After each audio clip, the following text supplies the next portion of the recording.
Christmas निमित्त शाळांना मिळालेली सलग 10 दिवसांची सुट्टी, शासकीय सुट्टी यामुळे सध्या कोल्हापूर शहर पर्यटक भाविकांच्या गर्दीनं अक्षरशः गजबजून गेले। गेल्या 7 दिवसात श्री अंबाबाई देवीचं सुमारे 6 लाख भाविकांनी दर्शन घेतलं असून वाढत्या पर्यटनाचा विचार करता भाविकांच्या दर्शनासाठी स्वतंत्र कॉरिडॉर होणं गरजेचं बनलंय। याचाच एक भाग म्हणून श्री अंबाबाई तीर्थक्षेत्र आणि पर्यटन आराखडा युद्धपातळीवर मार्गी लागण्याची गरज आहे। करवीर निवासिनी श्री अंबाबाई मंदिर हे महाराष्ट्रातील 3.5 शक्तिपीठांपैकी एक तीर्थक्षेत्र असल्यानं पर्यटक भाविकांकडून कोल्हापूरला प्रथम पसंती दिली जाते। सध्या नाताळची 10 दिवसांची सुट्टी असल्यानं राज्यभरातील पर्यटकांनी देवी दर्शनासाठी कोल्हापुरात मोठी गर्दी केली आहे।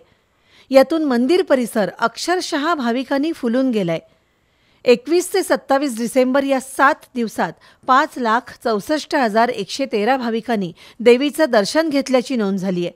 यात आज सर्वाधिक म्हणजे 1,27,361 भाविकांनी देवी दर्शन घेतले। दर्शन रांगेमध्ये झालेली गर्दी भवानी मंडपापर्यंत आली होती। श्री अंबाबाई, श्री ज्योतिबा, नृसिंहवाडीतील श्री दत्त देवस्थान या प्रमुख मंदिरांबरोबरच पन्हाळगड सारख्या ऐतिहासिक स्थळांचं पर्यटकांना आकर्षण असल्यानं दिवसेंदिवस कोल्हापुरात गर्दी होत असल्याचं दिसून येते।